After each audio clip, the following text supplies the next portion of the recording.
রাসূলকে ভালোবাসো, রাসূলকে, নিজের রসুলকেই তো নিজে চিনলা না।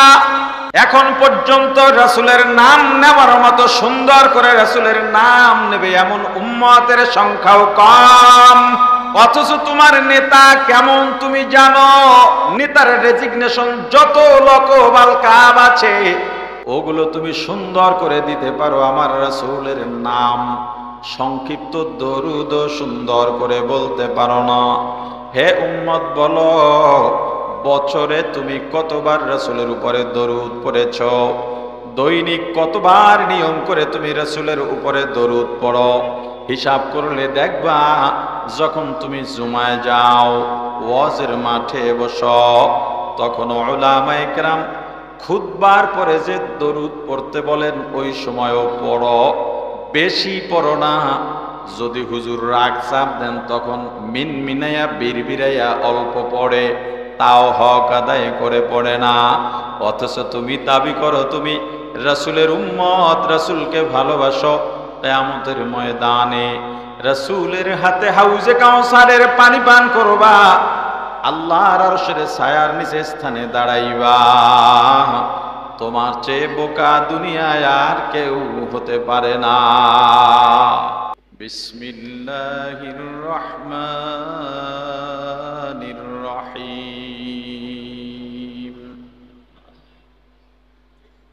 قال النبي صلى الله عليه وسلم لا يؤمن أحدكم حتى أكون أحب إليه من والده وولده والناس أجمعين، أو كما قال النبي عليه الصلاة والسلام.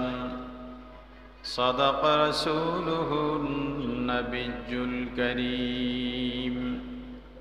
درود شريف পড়ি। اللهم صل على محمد وعلى آل محمد كما صليت على إبراهيم وعلى آل إبراهيم إنك حميد مجيد. সবাই পড়ি اللهم بارك على محمد وعلى آل محمد كما باركت على إبراهيم وعلى آل إبراهيم إنك حميد مجيد. يا حي يا قيوم برحمتك استغيث أصلح لي شأني كله ولا تكلني إلى نفسي طرفة عين. الحمد لله.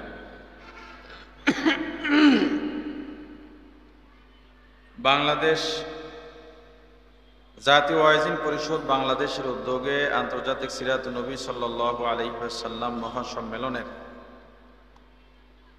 সমাপনী অধিবেশনের মোহতরম সভাপতি মুআজ্জাজ মুকাররম হযরত উলামায়ে কেরাম, ওয়াইজিনে কেরাম, দূর দূরান্ত থেকে আগত ইসলাম প্রিয়, দিন প্রিয়, মর্দে মুজাহিদ, আল্লাহ রাব্বুল আলামিনের আশিকিন, জাকিরিন, শাকিরিন মুসলমান ভাইরা, কলিজার টুকরা সমবয়সী যুবক ও ছাত্র বন্ধুগণ, পর্দানিশী মা ও বোনেরা, আল্লাহ তাআলার দরবারে লাখো কোটি শুকর ও সুজুদ যেই মহান রব্বুল আলামিন আমাদেরকে হায়াতে তৈয়বা দান করে দুনিয়ার জান্নাতের বাগান কোরআন ও সুন্নাহর আলোচনার এই মোবারক মজলিসে আশা ও বসার মতো তৌফিক দান করেছেন, আলোচনা শোনার মতো সুযোগ করে দিয়েছেন। এজন্যে শুকরিয়া আদায় করি, আলহামদুলিল্লাহ। বৈরী আবহাওয়ার মধ্যে রাসূলের সিরাত আলোচনা তথা রাসূলের মহাব্বতে আপনারা উলামায়ে কেরামের জবান থেকে পবিত্র কোরআন সুন্নাহর বাণী আলোচনা শোনার জন্য অপেক্ষায় আছেন, ধৈর্য সহকারে বসে আছেন। আল্লাহ আপনাদেরকে যা যা হিসাবে দুনিয়া ও জান্নাতের পরকালের সম্মান ও কল্যাণ দান করুন। রাসূল করিম সাল্লাল্লাহু আলাইহি সাল্লাম বলেছেন, লা ইউমিনু আহাদুকুম, তোমাদের ভিতরে কেউই ততক্ষণ পর্যন্ত পূর্ণ মুমিন হতে পারবে না, খাঁটি মুমিন হতে পারবে না, যতক্ষণ পর্যন্ত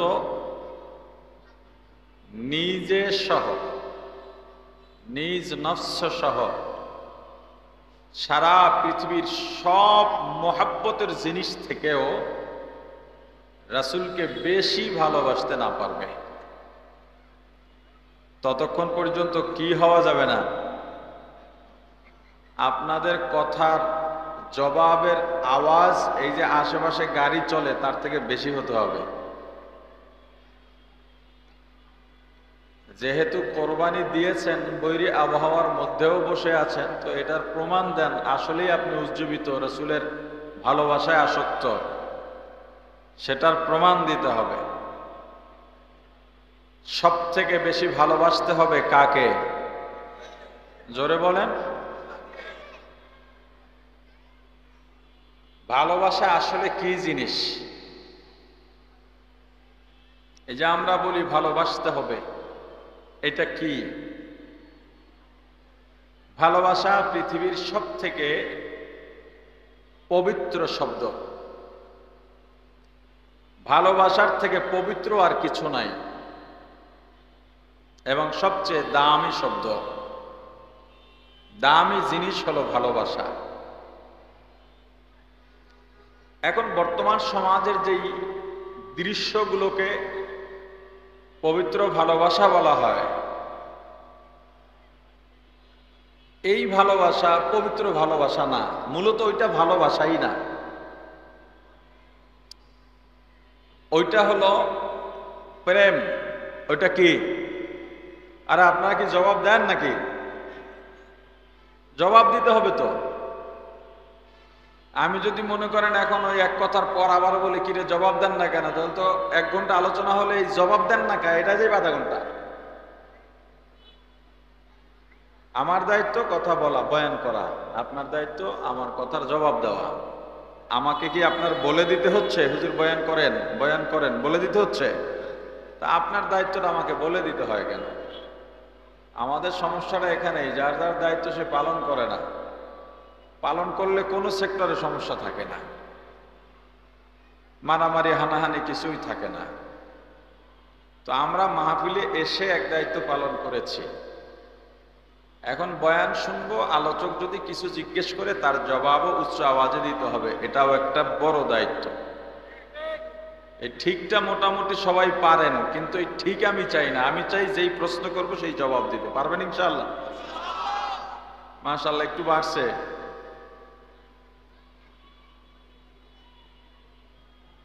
যেই সম্পর্ক বৈধ, ওই বৈধ সম্পর্কের যেই টান বা ঝোঁক, এটাকে ভালোবাসা বলে, এবং এটা পবিত্র। অবৈধ সম্পর্কের যে টান বা ঝোঁক, এটাকে প্রেম বলে, এটা অপবিত্র। কথা কি বুঝছেন? এখন হয়তো আপনার ভেতর একটা প্রশ্ন ঘুরপাক খেতে পারে, প্রেম আর ভালোবাসায় ব্যবধান কি? দুইটাই তো এক মনে করি, আসলে দুইটা এক না। আচ্ছা বলেন তো, মায়ের প্রতি যে টান, বোনের প্রতি যেই টান, মেয়ের প্রতি, নিজের কন্যার প্রতি যেই টান, এটা পবিত্র না অপবিত্র? জোরে বলেন। আপনাদের মাঝে এমন কেউ আছেন যে কেউ কোনোদিন শুনেছেন কোন সন্তান বলেছে আমার মায়ের সঙ্গে আমার অনেক প্রেম? শুনেছেন? জোরে বলেন না। আমার বোনের সঙ্গে আমি প্রেম করি, এরকম শুনেছেন? আমার মেয়ের সঙ্গে আমার অনেক প্রেম, এটা শুনেছেন? যে আমার মায়ের সঙ্গে আমার অনেক ভালোবাসা, এটা বোনের সঙ্গে অনেক ভালোবাসা, এটা আমার মেয়েকে আমি অনেক ভালোবাসি, জীবন থেকেও ভালোবাসি, এটা প্রেম যদি পবিত্র হয় তো মায়ের সঙ্গে কেন বলতে রাজি না আপনি? বোনের সঙ্গে বলতে কেন রাজি না? প্রেম শব্দের আরবি হলো ইশকুন, আর ভালোবাসা শব্দের আরবি হলো হুব্বুন। ইশক আর হুব এই দুইটার তবকাই আলাদা, ব্যাখ্যাও আলাদা, বাস্তবতাও আলাদা। এখন আবার একটা বলতে পারেন যে আলেমদের মাঝে বা হুজুরদের মাঝেও তো অনেকে বলে আল্লাহ প্রেম, রাসূল প্রেম।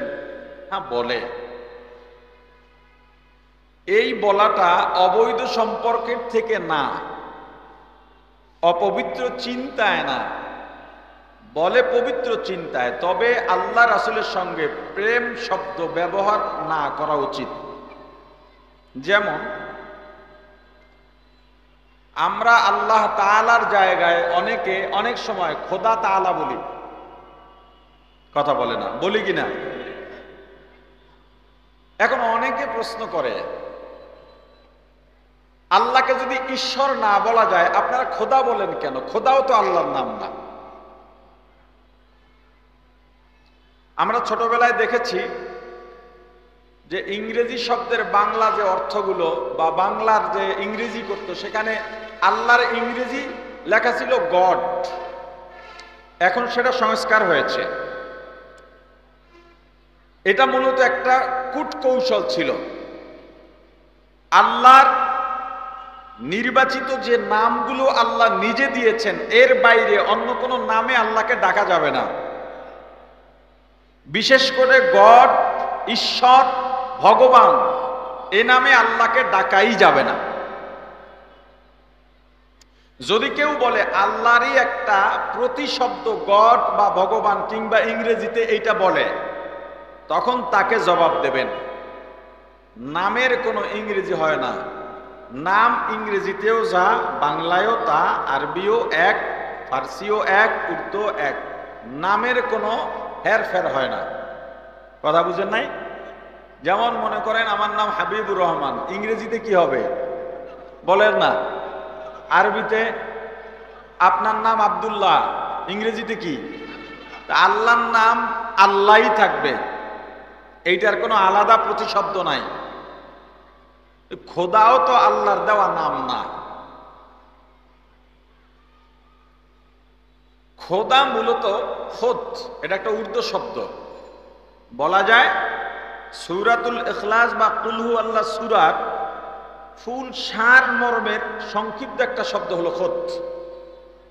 মানে আল্লাহ কারো থেকে জন্ম নেন নাই, জন্ম দেন নাই, একাই সৃষ্টি।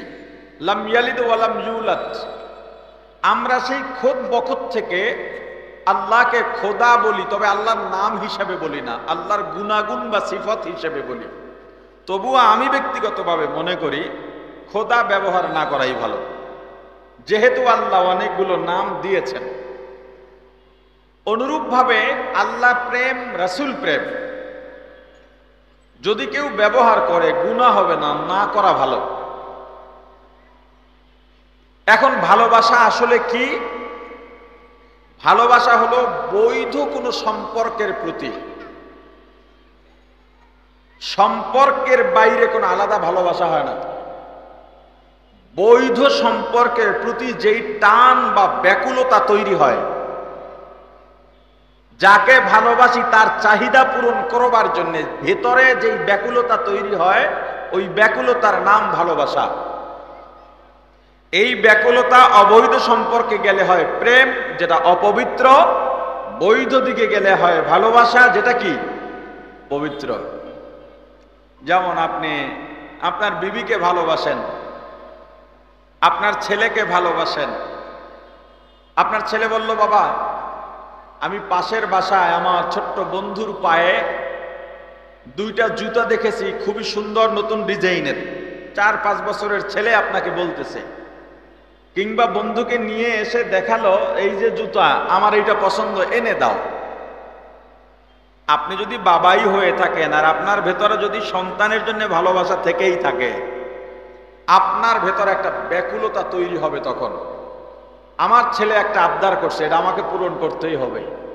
আপনি ধোলাইবার বাজারে গিয়ে জুতার দোকান তালাশ করতেছেন, দেখলেন ওই জুতা নাই, মোবাইলে ছবি তুলে এনেছেন, জিজ্ঞেস করতেছেন এই জুতা কোথায় পাওয়া যাবে, এই বাজারে না শনি রাখরা পাওয়া যাবে। গেলেন শনি রাখরা, সেখানেও নাই। ওরা বলে গুলিস্তান যেতে হবে, সিদ্দিক বাজার যেতে হবে। আপনি এই যে ঘুরতেছেন, এই যে ব্যাকুলতা, কেন? সন্তানের প্রতি ভালোবাসা, এজন্য নাকি অন্য কোনো কারণ আছে? আপনি বললেন আপনার বিবিকে ভালোবাসেন, কিন্তু 1 বছর হয়ে গেছে, আপনি একটা শাড়িও দিলেন না, 3 পিসও দিলেন না, বিবির কাপড় ময়লা হয়ে গেছে, নরম হয়ে গেছে, ছিঁড়ে গেছে। আপনি বলতেছেন না তোমারে ভালোবাসি, বিবি বলতেছে তাহলে আমার জন্য কিছু প্রয়োজনীয় জিনিস আনো। আপনার ভিতরে ব্যাকুলতা তৈরি হলো না, কিন্তু আপনি দাবি করতেছেন আমি ভালোবাসি। আপনি বলেন আপনার দাবি করা ভালোবাসা সত্য না মিথ্যা? জোরে বলেন, ভালোবাসা কোনটা? আমার ভালোবাসার ব্যক্তি যেটা চায় ওইটা বাস্তবায়ন করার জন্য আমার ব্যাকুলতা যদি তৈরি হয় এবং সেটার বাস্তবায়ন ঘটে, তখন প্রমাণ হবে আপনি আসলেই ভালোবাসেন। কথা কি বুঝতে পেরেছেন? এবার আসেন, আল্লাহর রাসূল বলছেন ভালোবাসতে হবে সবচাইতে রাসূলকে বেশি। কাকে? রাসূলকে। এখন আমাদের এখানে দেখা দরকার রাসূল আমাদের থেকে কি চাইলেন। রাসূল বলতেছেন দাড়ি কামাইও না। আপনি কামাইতেছেন আর বলতেছেন আমি রাসূলকে ভালোবাসি। আপনার ভিতরে রাসূল এই কথাটা বাস্তবায়ন করার কোনো ব্যাকুলতাই দেখা গেল না, তৈরিই হলো না। আপনি জশ্নে জুলুস আর ঈদে মিলাদুন নবীর স্লোগান মিছিল দিয়া কপালে ওই যে একটা ফিতা দিলেন রাসূলের স্লোগানের নামে, মিছিল শেষে কোনা কাঞ্চিতে বসে বিড়ি ধরাইলেন। সোশ্যাল মিডিয়ায় এমন দৃশ্য দেখেছেন কিনা? কথা বলে না। আশেকে রাসূলের একটা ফিতা আছে মাথায় বান্দা, মিছিলও করলো সামনে সামনে। মিছিল শেষ, কি টানে? তাহলে কি রাসূলের প্রতি ভালোবাসা সে যে দাবি করলো, এই দাবি সত্য না মিথ্যা? দাবি প্রমাণ হয় কখন? যখন ভালোবাসায় চাওয়ার প্রত্যাশা ঘটাইতে আপনার ভিতরে ব্যাকুলতা তৈরি হলো এবং সেটার বাস্তবায়ন ঘটাবেন, তখনই প্রমাণ হবে আপনি ভালোবাসেন। এখন বলেন রাসূলের প্রতি ভালোবাসা আসলে কত % মানুষের আছে? মুহাম্মদুর রাসূলুল্লাহ সাল্লাল্লাহু আলাইহি ওয়াসাল্লাম বিশ্বের এমন একজন ব্যক্তি যার মাধ্যমে কিয়ামত পর্যন্ত জান্নাতে যাওয়া কিংবা সফলতা অর্জন করবার আর কোনো পথ বাকি নাই, যেই পথ তিনি বাতলাইয়া গেলেন। আল্লাহই ঘোষণা দিয়া দিলেন আল ইয়াউমা আকমালতু লাকুম দীনাকুম ওয়া আতমামতু আলাইকুম নি'মাতি ওয়া রাদিতু লাকুমুল ইসলাম দীনা। এই পৃথিবীতে যত মনীষী মারা গেছে এ পর্যন্ত প্রত্যেকের ক্ষেত্রে একটা কথা আছে যে লোকটা যদি আরো কয়দিন বাঁচতেন আরো অনেক কিছু কইরা যাইতে পারতেন। কথা কয় না? একমাত্র মুহাম্মদুর রাসূলুল্লাহ সাল্লাল্লাহু আলাইহি সাল্লামের ক্ষেত্রে এই কথা নাই, এবং সেই ঘোষণা আল্লাহ নিজে দিয়েছেন যে আপনার মাধ্যমে দিন পরিপূর্ণ হয়ে গেছে, আর কোনো কিছু বাকি নাই। এবং পৃথিবীর কাউকে কখনো বলতে শুনবেন না নবীজি যদি আর কয়টা দিন বেঁচে থাকতেন তাহলে ইসলামের এই অপূর্ণাঙ্গ বিষয়টা পূর্ণাঙ্গ করতে পারতেন। শুনছেন কখনো? যখনই রাসূলের মাধ্যমে সব পূর্ণ হয়ে গেল আল্লাহ ঘোষণা দিয়ে দেন আল ইয়াউমা আকমালতু লাকুম দীনাকুম ওয়া আতমামতু আলাইকুম নি'মাতি ওয়া রাদিতু লাকুমুল ইসলাম দীনা। হাবিব আমার, আপনার মাধ্যমে দিন পরিপূর্ণ হয়ে গেছে। এখন যদি কেউ জান্নাতে যেতে চায় আপনার দেখানো পথ অবলম্বন করলেই জান্নাতে যেতে পারবে। যদি কেউ জাহান্নাম থেকে বাঁচতে চায় আপনার দেখানো পরিহারযোগ্য ব্যাপারগুলো পরিহার করলেই জান্নাতে যেতে পারবে। দুনিয়ায় নতুন আর কিছু দরকার নাই, আপনাকে ভালোবাসবে। ভালোবাসার বাস্তবায়ন ঘটালেই উম্মত জান্নাতে চলে যাবে। রাসূলকে ভালোবাসো, রাসূলকে, নিজের রাসূলকেই তো নিজে চিনলা না। এখন পর্যন্ত রাসূলের নাম নেওয়ার মতো সুন্দর করে রাসূলের নাম নেবে এমন উম্মতের সংখ্যাও কম। অথচ তোমার নেতা কেমন তুমি জানো? নেতার রেজিগনেশন যত লকবাল কাব আছে ওগুলো তুমি সুন্দর করে দিতে পারো, আমার রাসূলের নাম সংক্ষিপ্ত দরুদ সুন্দর করে বলতে পারো না। হে উম্মত বলো, বছরে তুমি কতবার রাসূলের উপরে দরুদ পড়েছ? দৈনিক কতবার নিয়ম করে তুমি রাসূলের উপরে দরুদ পড়ো? হিসাব করলে দেখবা যখন তুমি জুমায় যাও, ওয়াজের মাঠে বসো, তখন উলামায়ে কেরাম খুতবার পরে যে দরুদ পড়তে বলেন ওই সময়ও পড়ো, বেশি পড়ো না। যদি হুজুর রাগ চাপ দেন তখন মিনমিনাইয়া বিড়বিড়াইয়া অল্প পড়ে, তাও হক আদায় করে পড়ে না। অথচ তুমি দাবি করো তুমি রাসূলের উম্মত, রাসূলকে ভালোবাসো। কিয়ামতের ময়দানে রাসূলের হাতে হাউজে কাউসারের পানি পান করবা, আল্লাহর আরশের ছায়ার নিচে স্থানে দাঁড়াইবা। তোমার চেয়ে বোকা দুনিয়ায় আর কেউ হতে পারে না। যেই রাসূলকে নিয়ে তুমি গর্ব করতে পারো, দুনিয়ার পুঁজিবাদী যারা বিশ্বাসী, কুফরি গণতন্ত্রে যারা বিশ্বাসী, ভোগ বিলাসে যারা বিশ্বাসী, তারা মনে করে রাসূলের উম্মত আশিক রাসূল, যারা রাসূলের উম্মত, রাসূলের আদর্শ দুনিয়ায় প্রতিষ্ঠা করতে চায়, দুনিয়ায় যারা ইসলামকে মানে, উলামায়ে কেরাম, ইসলাম পন্থীরা এই দেশের উপরে দুনিয়ার উপরে কোনো অবদান রাখে নাই, তাদের ওই বুঝও নাই, জ্ঞানও নাই, রাষ্ট্র পরিচালনা করতে পারবে না, অর্থনীতির কিছুই জানে না, সমাজনীতি জানে না, রাষ্ট্রনীতি জানে না, পররাষ্ট্রনীতি জানে না। তুমি তো তাদেরকে বুঝাইতে পারো তোমার কি অবদান, ইসলামের কি অবদান, মুসলমানের কি অবদান, উলামায়ে কেরামের কি অবদান। না, তুমি এই ইতিহাসই জানো না। তুমি যেই রাসূলের উম্মত সেই রাসূলের অবদান কি তাই তুমি জানো না। যদি জানতা, এই দুনিয়ার ভোগ বিলাসে বিশ্বাসীরা ইসলামের উপরে কথা বলার দুঃসাহস দেখাইতে পারত না। তুমি বয়ানই তৈরি করতে পারো নাই তোমার রাসূলকে নিয়ে, তোমার ইসলামকে নিয়ে তুমি বয়ানই তৈরি করতে পারো নাই। এই পৃথিবীর সভ্যতা রাসূলের হাত ধরে এসেছে, এই পৃথিবীর ইনসাফ ন্যায় বিচার রাসূলের হাত ধরে এসেছে, এই পৃথিবীর সব অধিকার, সব জনগোষ্ঠীর অধিকার, হানাহানি মারামারি বন্ধের নীতিমালা, শান্তির বার্তা এসেছে আমার রাসূলের হাত ধরে। রাসূল দুনিয়াতে আসার আগে যে যুগ ছিল, ওই যুগের নাম ছিল আইয়ামে জাহিলিয়া, বর্বর যুগ। ওই যুগে কি হতো? ওই যুগে নারীর কোনো সম্মান ছিল না, ইজ্জত ছিল না। যে কেউ নারীকে টান মেরে তার বিছানায় নিয়ে যেতে পারত। একটা সময় নারী এটা অপমানজনক একটা ব্যাপার হয়ে দাঁড়ালো, লজ্জাজনক ব্যাপার হয়ে দাঁড়ালো, এমন পর্যায়ে চলে গেল এখন কোন সংসারে মা বাবার ঔরস থেকে মেয়ে জন্ম নিলেই তাকে দাফন দিত, না হয় কতল করে ফেলতো। কেন? এটা অপমান। মেয়ে সন্তান হবে এটা অপমান। এজন্যে কন্যা সন্তান হলেই তাকে হয়তো জব করত, না হয় জীবন্তই দাফন করে দিত, যেন কেউ দেখতে না পারে। এই নারীর অধিকার আর সম্মান দিলেন মুহাম্মদুর রাসূলুল্লাহ। নবীজি এসেই বললেন, যার একজন কন্যা হবে, একটা মেয়ে হবে, তার জন্য একটা জান্নাত। যার দুইজন মেয়ে হবে তার জন্য দুইটা জান্নাত। যার তিনজন মেয়ে হবে তার জন্য তিনটা জান্নাত। আরো বলে দিলেন, ক্বালান নবী সাল্লাল্লাহু আলাইহি ওয়াসাল্লাম, আল জান্নাতু তাহতা আকদামিল উম্মাহাত।